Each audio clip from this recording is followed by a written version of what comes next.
Mount Everest, the world's highest mountain.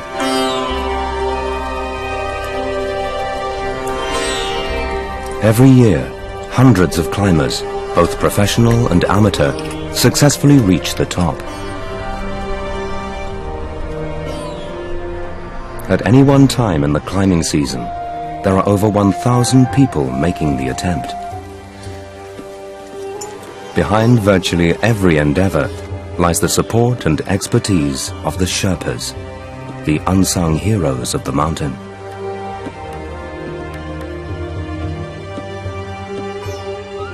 They guide, carry the equipment, prepare the routes, and rescue climbers who get into difficulty, every day risking their own lives so that others can claim the glory. Without them, only the hardiest and most skilled mountaineers would succeed. This is their story.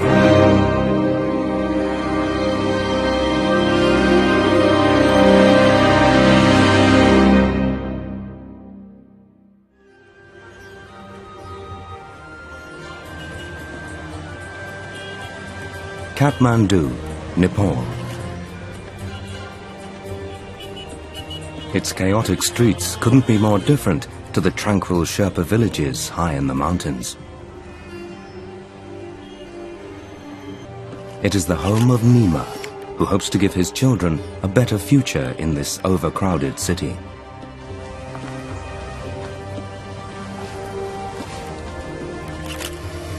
Purba comes from a remote forest village in the Makalu region.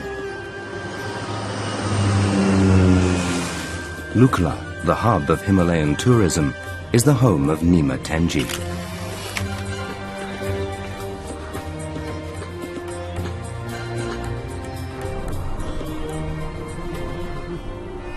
Gelu Sherpa is less typical. He spends the peak climbing season in the Himalayas, but seeks work in Austria and Germany during the summer and winter months.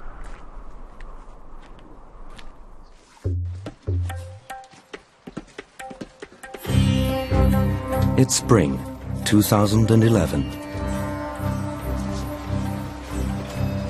The 4 Sherpas have been hired by Theo Fritsche, an extreme climber from Austria, and Jochen Hemleb, an alpine historian from Germany, to take part in an international expedition up Everest.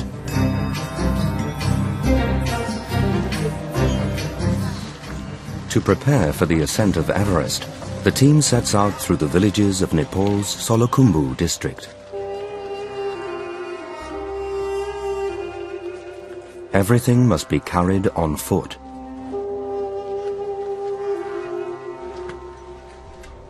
Purba, Nima Tenji, Nima and Gelu are not the only Nepalese who are needed.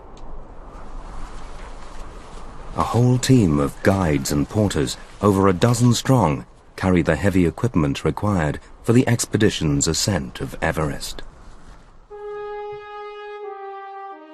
And it's been this way since the very first attempts to climb the mountain.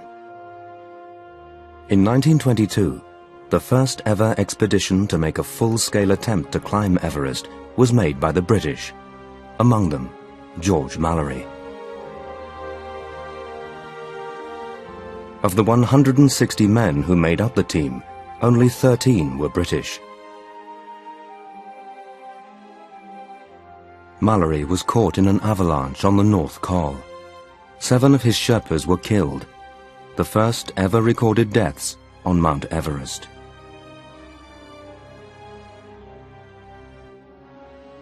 Two years later, the team tried again. This time, with Mallory was Oxford student Andrew Irvine. On June the 6th, Mallory and Irvine set off with 5 Sherpas.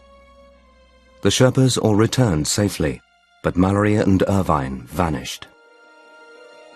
Whether they reached the top 29 years before Hillary and Norgay has been the subject of heated debate ever since.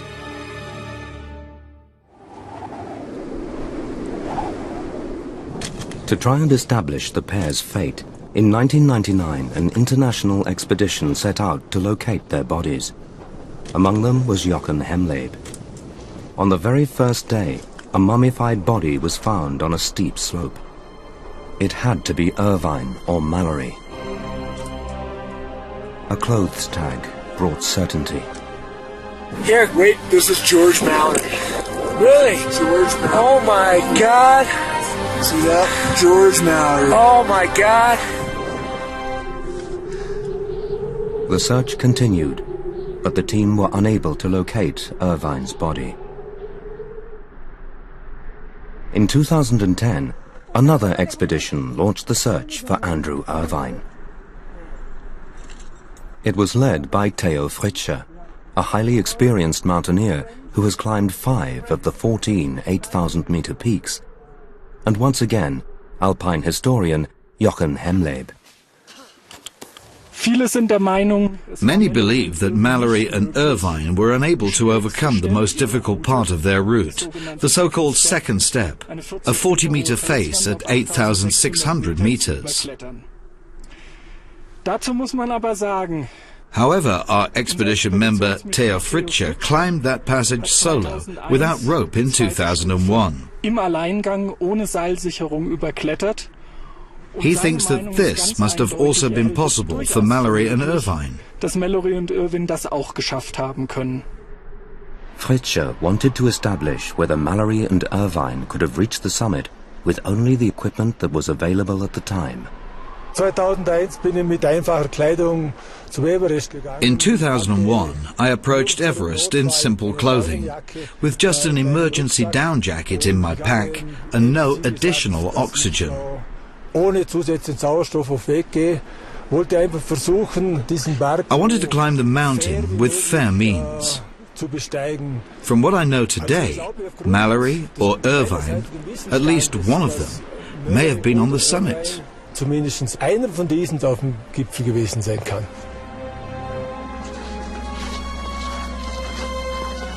The 2010 expedition failed due to bad weather. Now, just 1 year later, Theo Fritsche and Jochen Hemleb are taking another shot. And it is for this reason that they have hired Perba, Nima Tenjid, Nima and Gelu. The 4 Sherpas will search for Irvine's body near Everest's peak.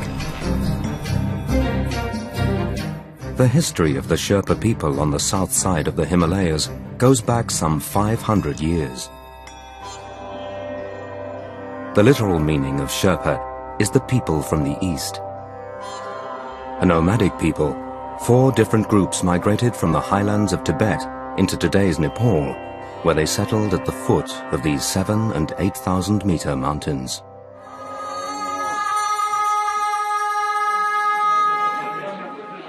The precise reason for the Sherpas' migration is unclear, but according to oral tradition, they set out in search of the mythical Shangri-La.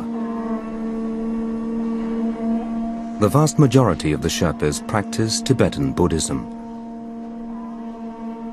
To reach enlightenment, some choose to become monks and enter monasteries, where they take vows to refrain from worldly pleasures. Twice a day, the conch horn calls the monks of Nepal's famous Tengboka monastery to puja, an act of devotion in which offerings are made to Buddha and religious texts chanted.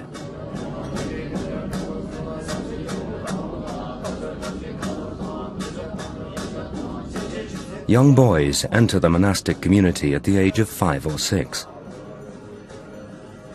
They will live a life of abstinence and austerity and spend many hours in meditation.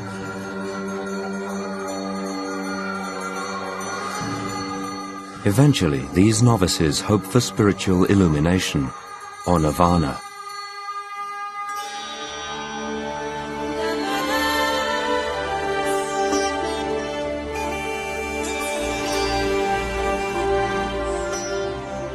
The Sherpa word for Everest is Komolungma, goddess mother of the world.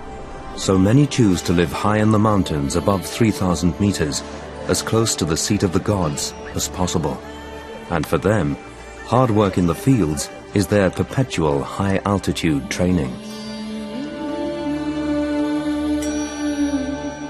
Sherpas breathe more efficiently at high altitude. Their pulmonary blood pressure rises less than that of other climbers. Scientific studies have found that Sherpas have at least 10 genes specifically adapted to high-altitude living. At 4,000 meters, the reduced air pressure provides 40% less oxygen than at sea level.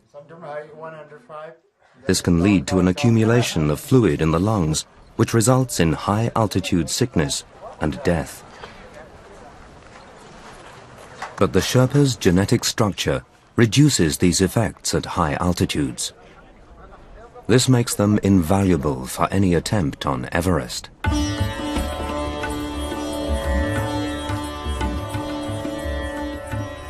Nevertheless, the Sherpas, along with the rest of the team, must spend several weeks acclimatizing themselves.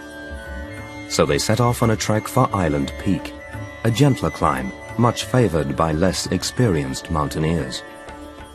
At nearly 6,200 meters, it is the perfect preparation for the climb up Everest. Perba's nickname among his peers is Turbo. He's always among the first on the mountain and has an impressive record. I've reached the summit of Everest 3 times, as well as from 5 or 6 more ascents. I've also stood on Annapurna 4 times, on the Barunsa, the Makalu, and on many peaks along the Indian and Pakistani border, and on Manaslu.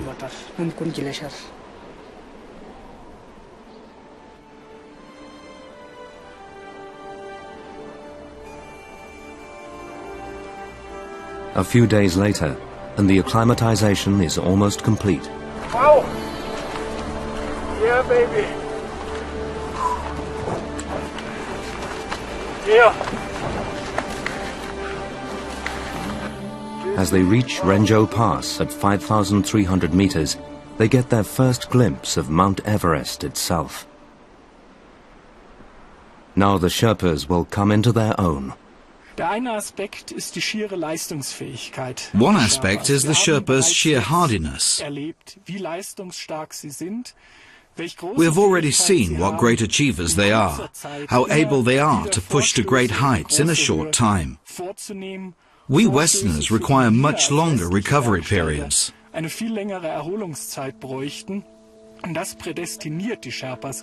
Sherpas are pre-adapted for our mission because they have the ability to exploit brief windows of fair weather.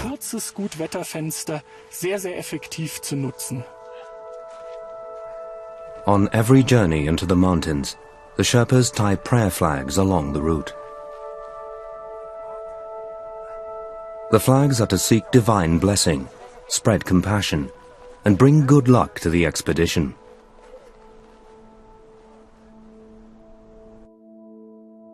Tenzing Norgay compared Everest to a mother hen. For Sherpas, climbing Everest has nothing to do with personal glory. It's more an expression of their religious beliefs. To reach the summit of the mountain is merely a way to draw closer to the 5 Buddhas represented by the prayer flags. In Buddhism, the path to enlightenment requires complete compassion and selflessness. For a Sherpa, this translates to guiding others safely up the mountain and back again, regardless of the danger to themselves.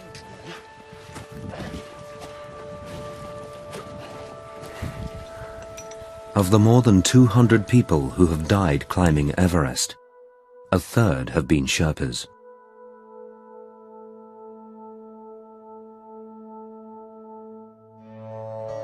The main Everest climbing season lasts for just a few weeks in the spring, just before the monsoon season.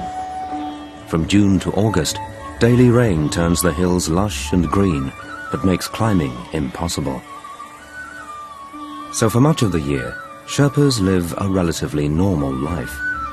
For some, this is a life that has remained unchanged for generations. As the spring season ends, Perba goes home, together with his friend Uberats, anxious to see his family before his next job begins. Both men have families in a tiny village in the Makalu region. a conservation area to the east of Mount Everest. But getting there is a 4-day walk, and it's only for the first few kilometers that the pair can hope to hitch a ride.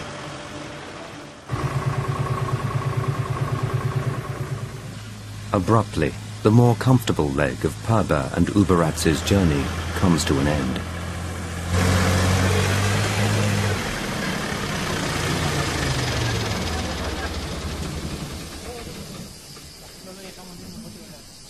Now they must continue their journey on foot.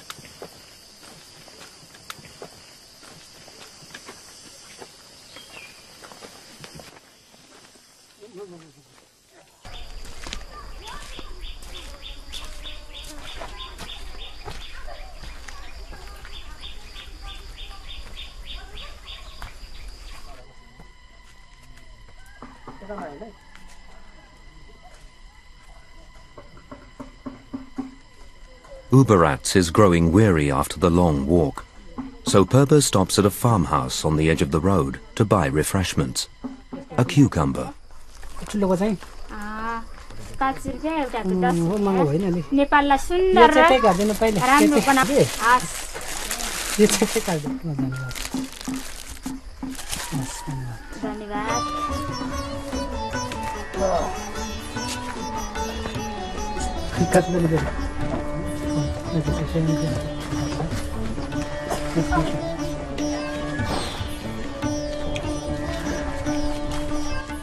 Refreshed, they can continue their journey homeward.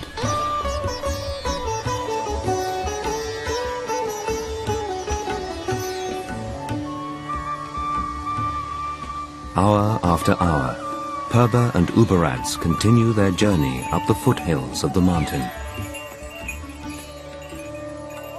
It's Saturday, market day in Canterbury. Once a week, local farmers and traveling merchants come here to sell their goods.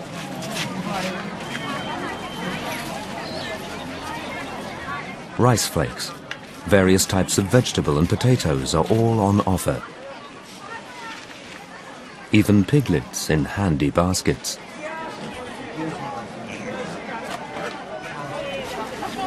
Perba is looking for a gift for his little boy. It's the last big market on his way home, but it's still 2 days from his village.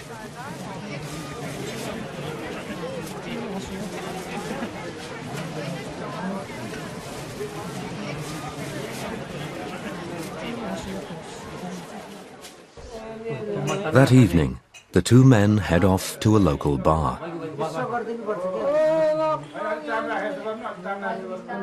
The hostelry serves tongba, a local beer.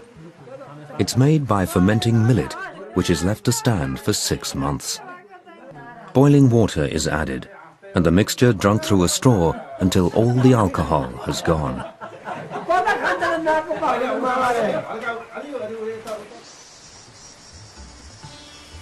Next morning, they continue. Higher up now, the land changes. The soil is too poor for rice, so the farmers grow corn and sorghum, a type of grass grown for its edible grain. Sorghum is one of the staple sources of nutrition and is used to make bread. But it has another use. From it they brew the tongba that Perba so enjoyed the night before.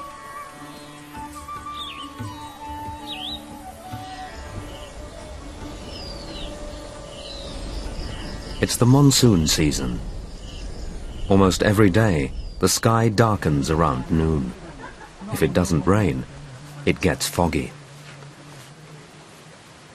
Mothers take advantage of the shade. In the summer, temperatures can reach 30 degrees, so as the sun goes in, they bring out their babies.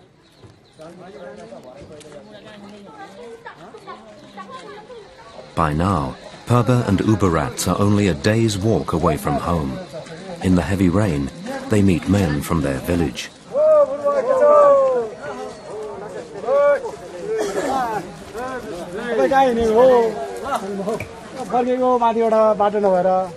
The villagers bring bad news.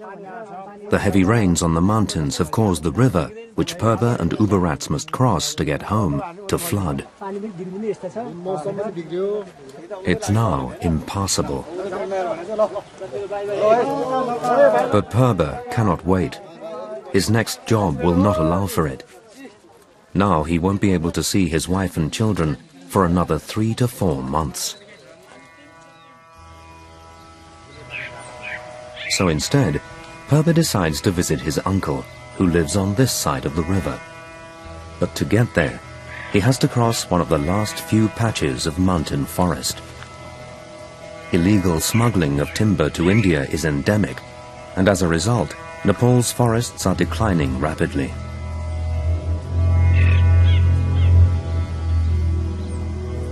Even so, the remaining forest has its own brand of dangers, even for a Sherpa. It's full of leeches, waiting for a blood donor.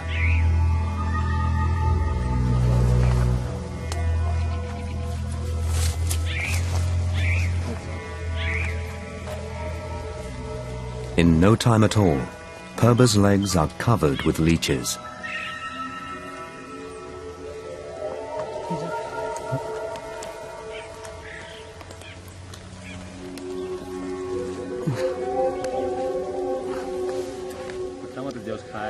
So, with a fern frond, he tries to stop the bleeding, then quickly moves on.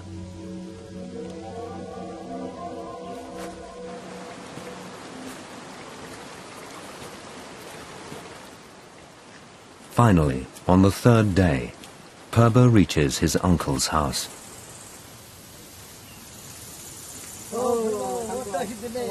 Time to say goodbye to Uberats, who will wait by the river until the waters recede.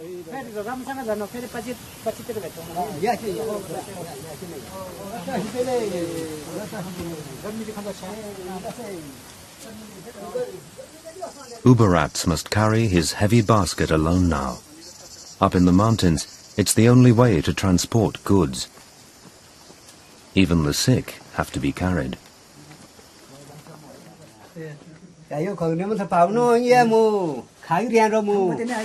In the tiny kitchen, Purba's cousin is preparing lunch. While she bakes chapati, a flatbread, Purba recounts his experiences up the mountains. Unable to get home to his family, he has little choice but to leave his things, especially the money he has earned as a guide, with his uncle until his wife can come and get them. His cousin prepares the traditional dish of dal bhat, rice served with lentil soup and a vegetable curry. It's the staple diet of the Nepalese, and in its many variations, eaten twice a day.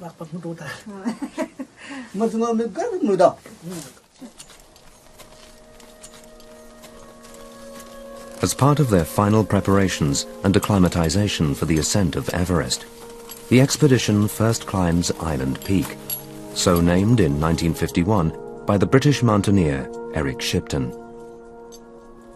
Although the peak is at 6,000 meters, it's a relatively easy climb and a popular destination for trekkers, as well as an acclimatization exercise for more serious climbers.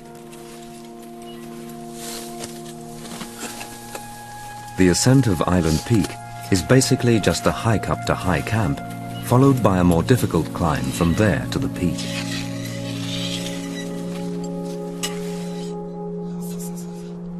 It's little more than a walk in the park for a Sherpa like Nima Tenji.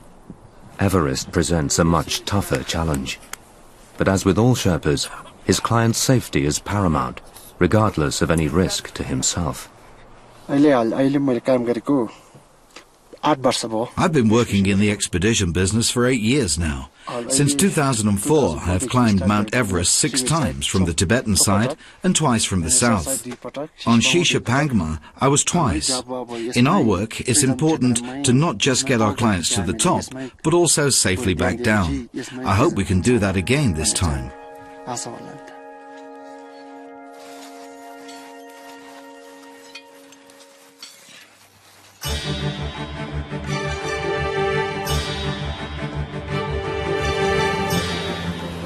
All attempts on the southern route up Everest start in Kathmandu, and from there fly to Lukla. The airport is arguably the world's most dangerous. At the north end of the runway are mountains, and at the other end a 600-meter drop into the valleys below.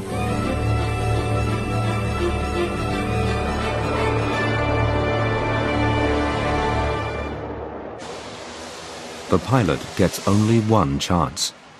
Going around again is not an option.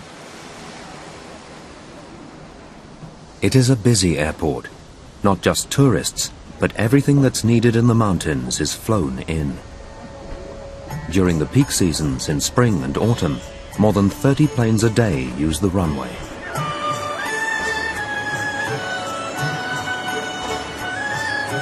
Construction of the airport was initiated by none other than Sir Edmund Hillary. But inevitably, it was the Sherpas who built it, by hand. Just south of Lukla is Nima Tenji's home, but with few roads, it's a 2-day journey on foot. Lukla is the gateway to Everest. Porters crowd the streets, eager for the custom of its endless stream of tourists. Here, modern tourism comes face to face with the harsh realities of life as a Sherpa. In the absence of roads and trucks, building materials are procured by hand. But as a well-established mountain guide, Nima Tenji is wealthy enough to avoid such back-breaking work.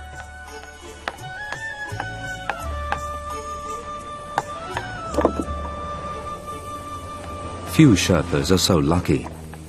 They make their living by supplying stones for road and house building.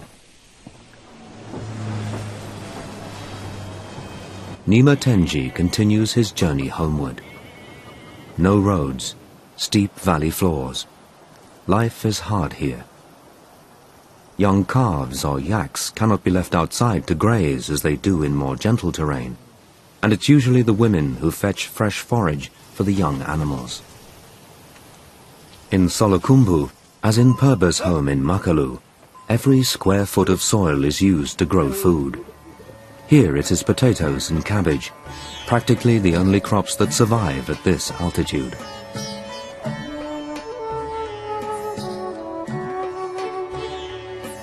Around noon, clouds build on the flanks of the Himalayas. Even near the end of the monsoon season, it rains almost every day. Although the Sherpas now have modern thermal clothing, still their most important piece of equipment is the humble umbrella.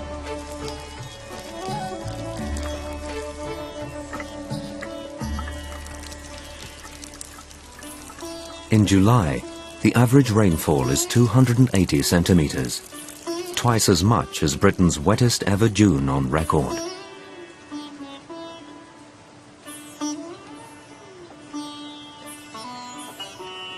Whether climbing mountains or at home in their villages, the Sherpa people have learned to live with extreme weather.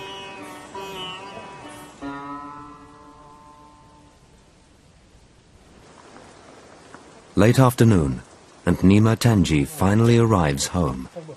It's still pouring with rain. To greet their father, his 2 children have stayed home from school. It's the first time they've seen him for months.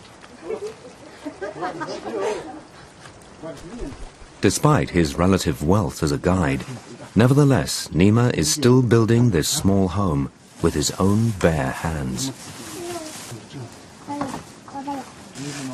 Once inside, the children wait impatiently to see what Daddy has brought them. Like children the world over, they love sweets. But today they have a gift of much greater value.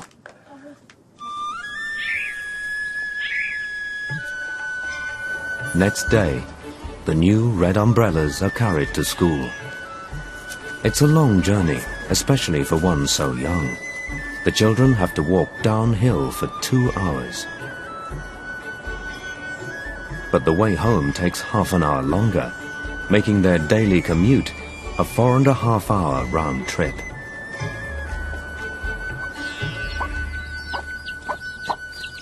Nima Tenji's little farm lies at 2,900 meters. The only crops that grow well in the small garden behind his house are potatoes and cabbage.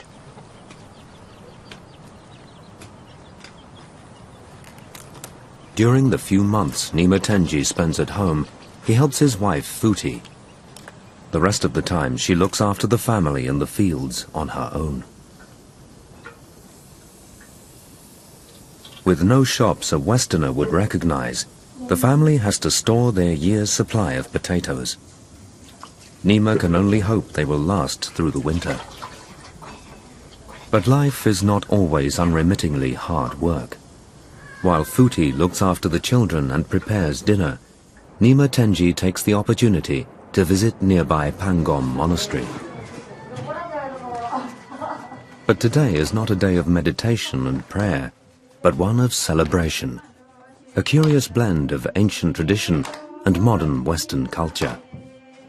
First, the Sherpani perform their traditional dance. Then it's time to get right up to date.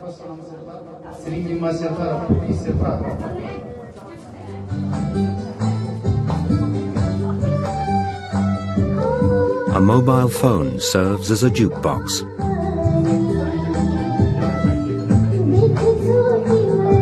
First, the children perform a dance. Then everyone joins in.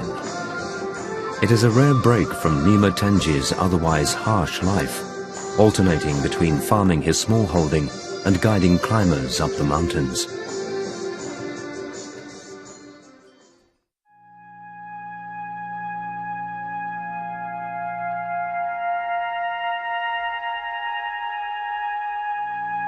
The expedition has reached North Base Camp in Tibet. This is the first stage of the northern route up Mount Everest, and the one taken by Irvine and Mallory. Vehicle access is possible here, unlike South Base Camp. Supplies are brought in by truck, then transferred to yaks for the onward journey up the mountain. The third Sherpa, Nima, supervises the loading of the yaks for the next leg of the climb. It will take them to the base of the North Col at 6,400 meters.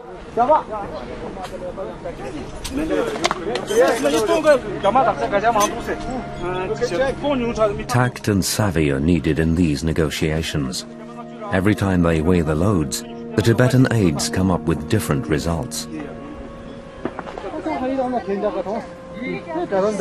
Finally, all the pieces have been weighed and all differences cleared up. Now the yaks can be loaded for the ascent to the ABC, the Advanced Base Camp. As always, the Sherpas will look after their clients well during the ascent. A complete kitchen, including gas bottles and food for a month, is loaded, and the yak caravan sets off.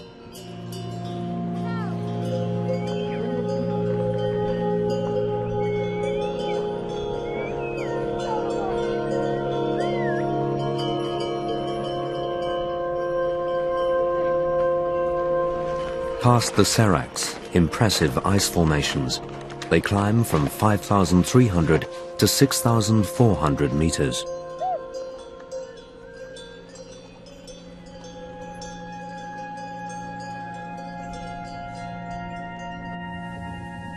Once there, the Sherpas will set up a camp where the expedition members will stay for around a month, depending on weather conditions.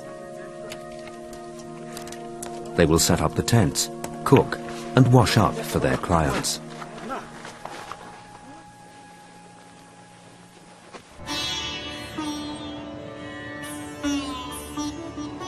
It's not just on the mountain that Sherpas provide critical support. To survive in such extreme conditions, months of preparation are needed. So between expeditions, Nima and a colleague carry out equipment maintenance. Cooking gear and ropes are checked. The most critical equipment is the oxygen masks.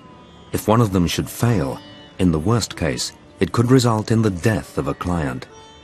A Sherpa's reputation is crucial. When tourists climb Mount Everest, we accompany them. They come as clients, but they soon turn into friends we care for. We make sure the path is safe. We look after the tents, the food, and most importantly, the oxygen bottles. When clients don't make it to the peak, we bring them back safely. They often come again, in the hope of a successful second try. Word gets around. When more clients come, we have a secure income.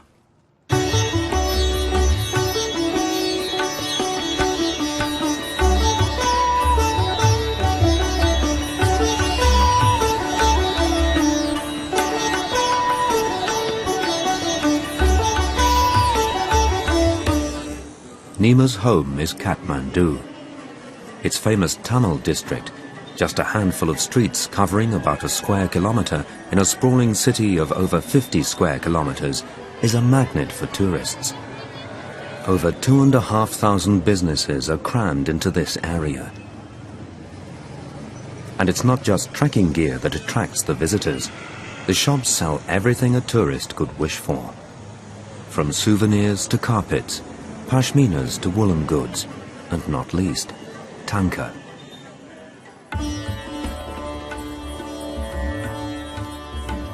These intricate religious paintings depict Buddhist deities and are used both as teaching aids and as the center of rituals, which, through meditation, can bring a devotee further down the path to enlightenment.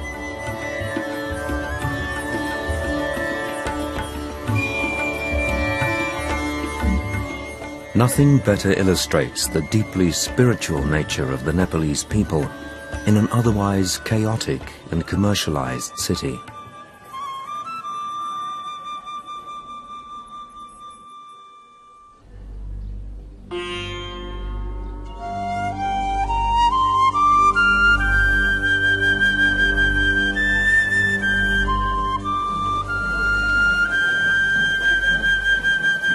When the summer morning sun casts a golden glow over the city, it is the temples that are the first to come to life.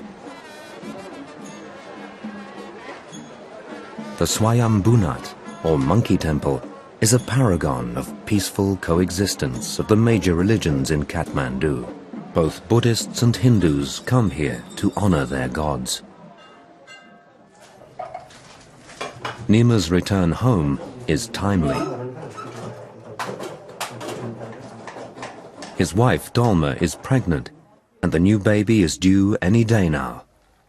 So he prepares breakfast for their little son. It's an easy task compared to cooking halfway up a mountain. Traditional tsampa is served, fried barley flour with salted butter tea.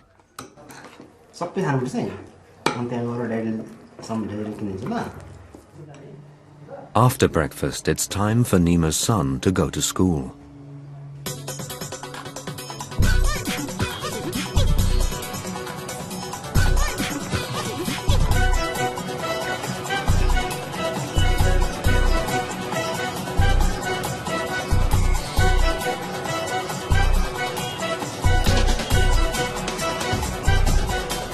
Unlike Nima Tenji's children, he doesn't have to walk for 4.5 hours. But in many ways, his journey is just as dangerous. The roads in Kathmandu are full of hazards. In the morning and evening rush hours, the city's crossroads are a nightmare. Getting around Kathmandu is no easy task either. Apart from riding a motorbike, the fastest way to get around the city is the tempo. These three-wheeled vehicles are found across Asia.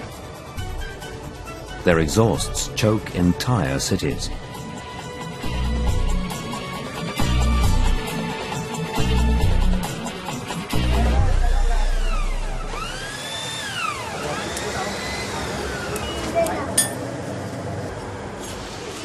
With scant regard for their own or passer-by's safety, in a garage on the edge of a street, young workers melt metal scraps in a makeshift furnace to produce fittings for a temple.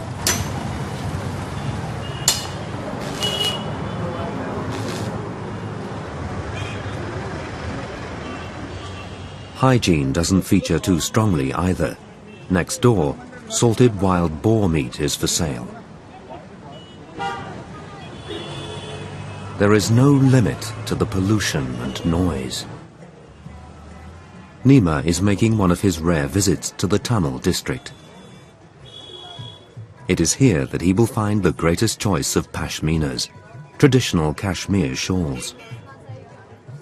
After his long months away, he is looking for a gift for his wife. Mission accomplished, in the afternoon he leaves the hectic city behind him and withdraws to the Pulahari monastery. Away from the hustle and bustle of the city, he seeks Buddha's blessing for the imminent birth of his child. He lights butter lamps and incense sticks, but he knows Buddha's blessing is not so easily attained. It is only through good deeds, compassion, and self-sacrifice that his wish may be granted. It is a principle all Sherpas bring to the task of guiding on the mountains.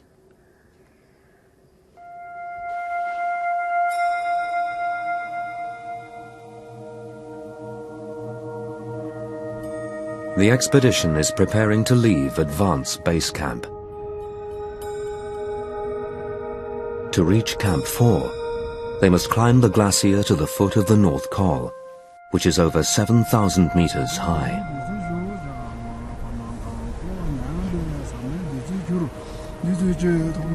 Before they set out, a lama recites prayers for protection, wishing good to all men and averting harm to the expedition members.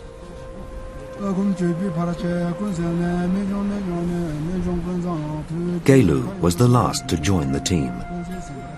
He is a highly valued member because he also took part in the 2010 search expedition for Irvine's body.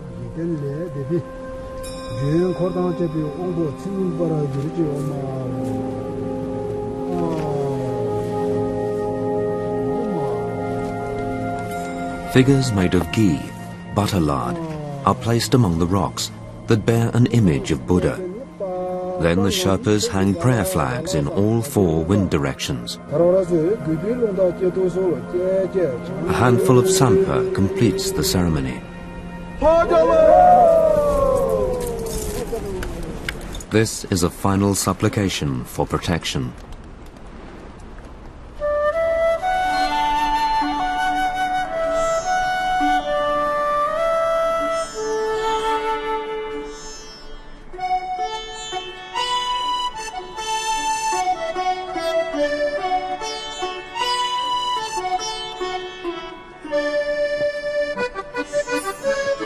When the tourist season is over, not all Sherpas return to their homes. Some seek employment opportunities abroad to better support their families. Gelu is one of some 100 Sherpas who spend the summer in Austria. For 6 years, he has worked in the Alps near Salzburg, in the kitchens of the Schmidt-Zabirov Lodge, 3 or 4 times a week. But perhaps it's not too far from his roots. The lodge lies at 2,000 meters in the middle of a 10,000-kilometer walk that extends all the way across Europe. Sherpas like to work in the mountains, no doubt. For many, that's their only choice. And once a Sherpa has worked in the trekking business, he never wants to work inside a building again. Most Sherpas work as mountain guides until they are 55. Then they switch to office work, which gives them more time for their families. The point is to be happy with whatever you are doing.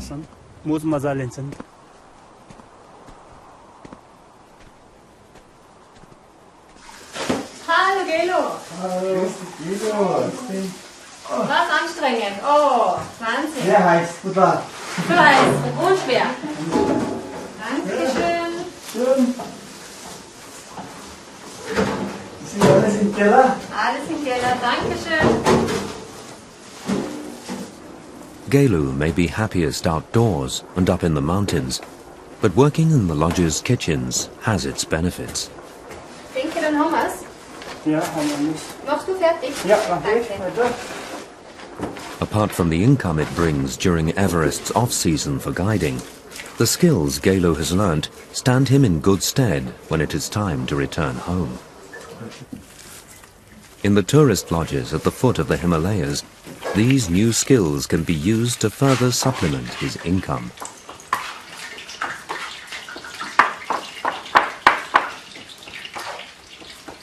After years of practice, Gelu has become a good cook. And he has perfected his German.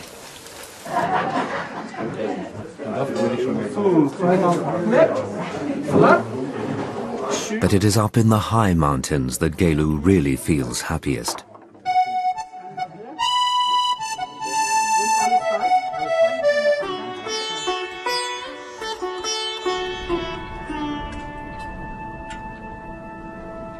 The team that will search for the body of Andrew Irvine is snowed in at the advanced base camp at 6,400 meters.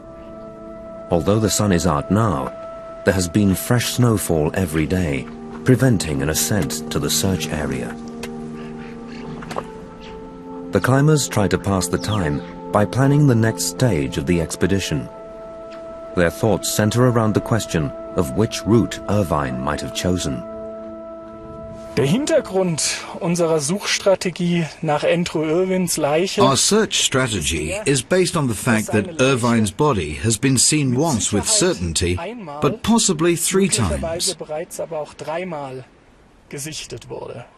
The most credible report, in my opinion, is that of a Chinese climber, Chu Qing, who in 1960 saw a body near the ridge which can only have been Irvine's. Since at that time, Mallory and Irvine were the only ones missing in that area. Trying to put themselves in Irvine's shoes, the climbers hoped to work out the route he was taking back down the mountain before he disappeared. Also ich kann mir ganz gut vorstellen, aufgrund der Erschöpfung, aufgrund dessen, dass I can well imagine that, in a state of exhaustion, one could miss a correct turn and would then simply continue in the hope of finding a rock crevice. Dann gerade weitergeht in der Hoffnung, wenn man dann eine some rock crevice to spend the night, or just to survive. Noch zu übernachten beziehungsweise auch hier zu überleben. Mein Vorschlag ist, I suggest we climb up the normal route to the ridge, like we did last year. Then follow the ridge downward and search close to the ridgeline. Und dort möglichst dicht an der Gradlinie suchen.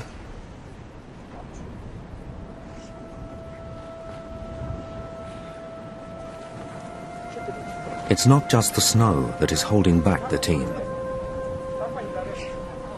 The summit of Everest is the dividing line between China and Nepal. Ascending via the southern route requires a permit from only the Nepalese, but Mallory and Irvine had taken the northern route. This route passes through Chinese territory, and a permit is required from their authorities. For 3 weeks, the expedition is condemned to wait until the Chinese authorities have prepared the route.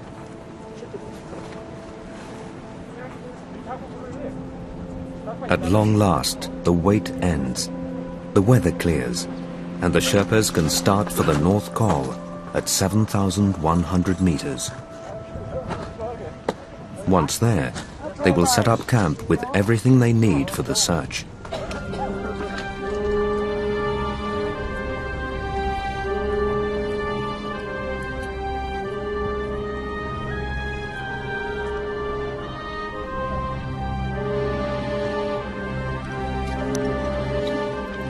They have a steep climb ahead of them.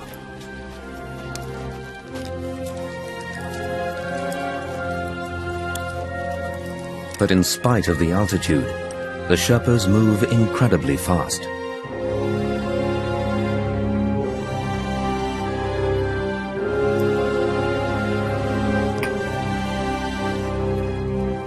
Each of them carries 25 kilos. Regardless of the thin air and an ascent of 700 meters, they only take 2 hours.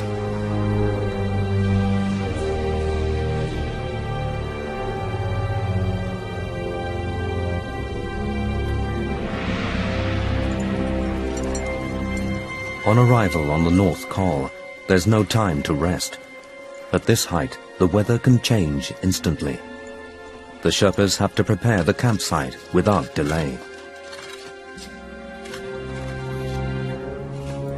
Around 7,000 meters, the camp is in a zone where it can be hit by jet streams. Although the sun is still shining, the first gusts of wind are making their work difficult.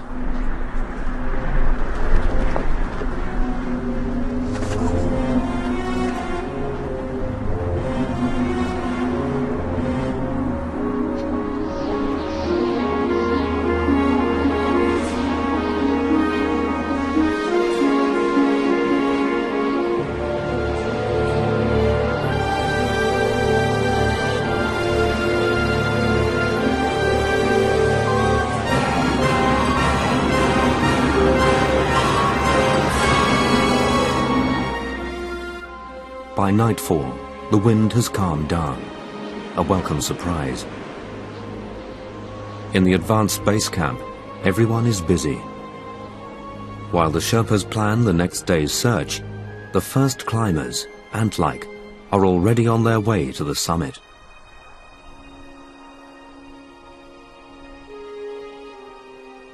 The new morning brings bright weather, but Charlie Gabel, the Austrian meteorologist, has warned the climbers of strong winds over the next few days.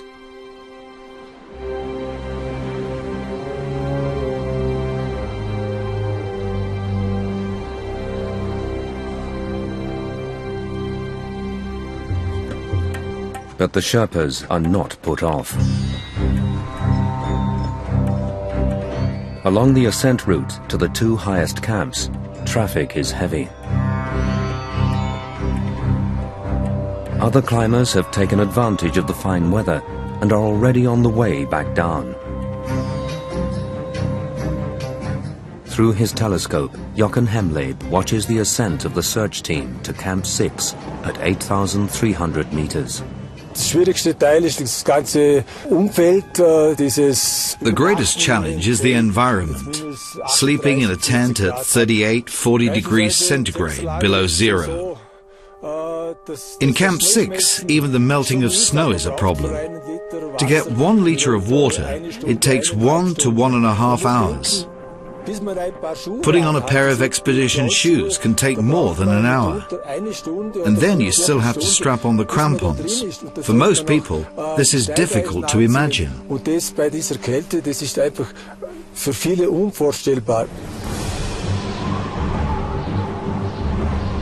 Kilo, von Theo, bitte kommen.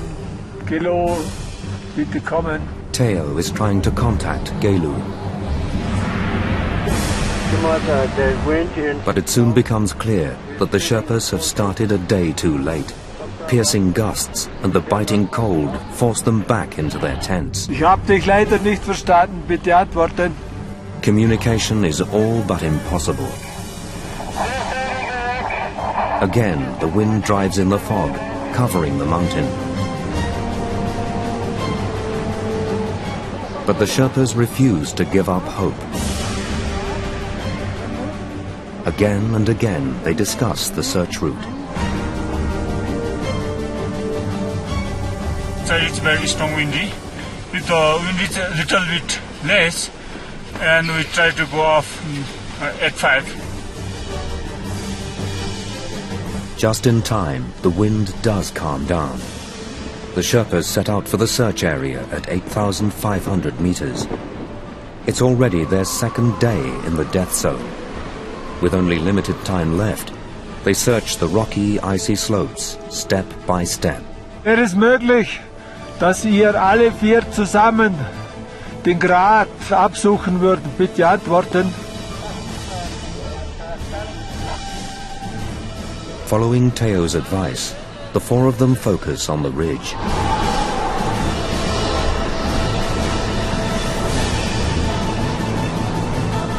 It's steep here. Oxygen masks and snow goggles limit visibility.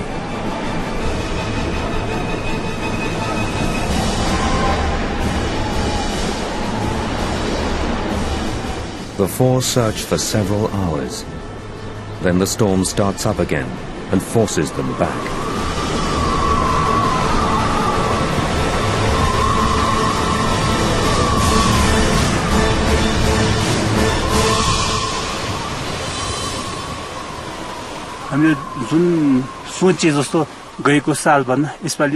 The search this year was better, more precise than last year. We were like a family, and the teamwork was really special. We have not found Irvine, but we have gained experience. One thing is clear, Irvine is not in this area.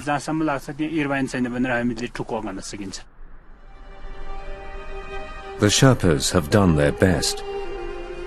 But with so many rock crevices and snow drifts to conceal a body, Mount Everest could hold its secret forever. The expedition over, the four Sherpas fade quietly into the background. After 6 months, Purber can finally see his little boy.